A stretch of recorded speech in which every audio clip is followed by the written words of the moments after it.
Welcome to The Explainer.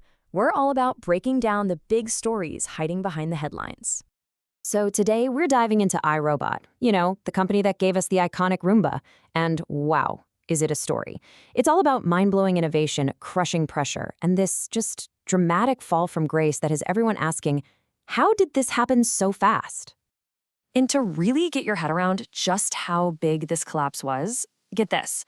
Back in 2021, at its absolute peak, iRobot was worth over $3.5 billion. Today, it's sitting at about $140 million. I mean, that's not just a drop, that's a free fall.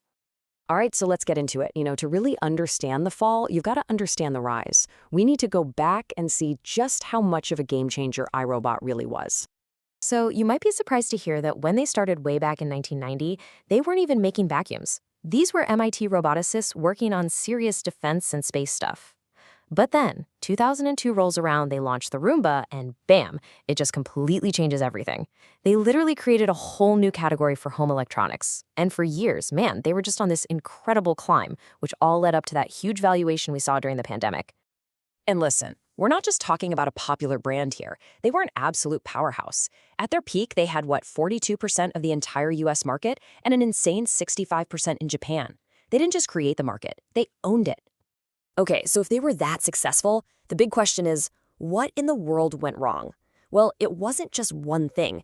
It was more like a perfect storm of 3 different pressures that just started to tear the company apart. First up, pressure number 1. And honestly, this one was probably inevitable, but it hit them hard. A flood of new, cheaper competition, especially from China, started pouring into the very market iRobot had built from scratch. And this, you can imagine, put iRobot in a real bind.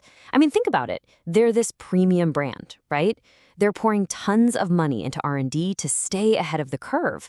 But now they're suddenly having to slash their own prices just to keep up with these new guys who are all about aggressive, low-cost pricing. And you can guess what that did to their profits. They just started to melt away.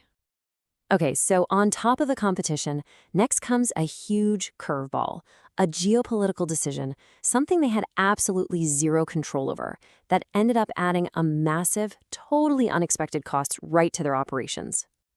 We're talking about a new 46% U.S. tariff on goods coming from their manufacturing base in Vietnam.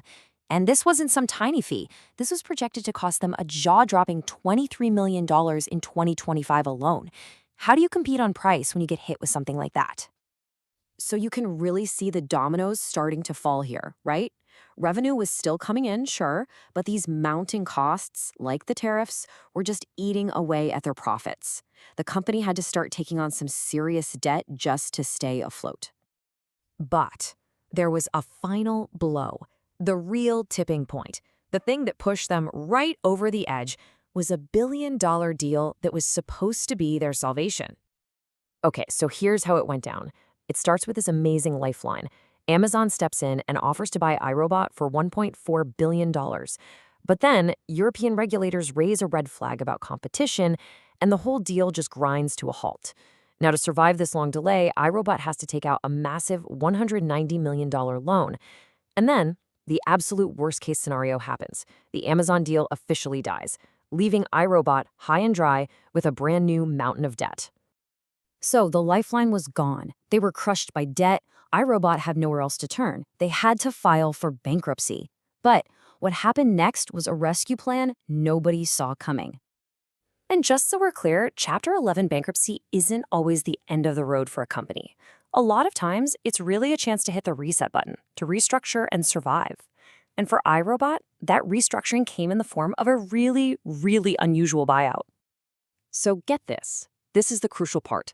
Picea Robotics, the very company that manufactured the ROOMBA'S for iRobot, steps in. And the deal was pretty straightforward. Picea agreed to wipe out all of iRobot's massive debts. We're talking that $190 million loan, plus another $74 million they were owed. And in return, Picea got 100% ownership of the company. I mean, what a plot twist. So if you're watching this and you have a Roomba sitting in your living room, you're probably wondering, what does this all mean for me? Well, the company has been pretty clear. For customers, it should be business as usual. Your app should still work, customer support is staying put, and all that product support isn't expected to change. Yeah, the initial bankruptcy report really laid it all out, saying the company was grappling with, quote, increased competition from lower priced rivals and new US tariffs. It's such a stark lesson for any company that's a trailblazer, you know? Just because you invent the game doesn't mean you're guaranteed to win it forever, especially when things like global economics and politics get thrown into the mix. And that leaves us with this one huge, fascinating question. The original architects, the dreamers who invented the robotic vacuum, they're out. Now, the company that just physically built the machines is running the show. So, can the builders save the architect's dream? That's the big question, and only time is going to tell.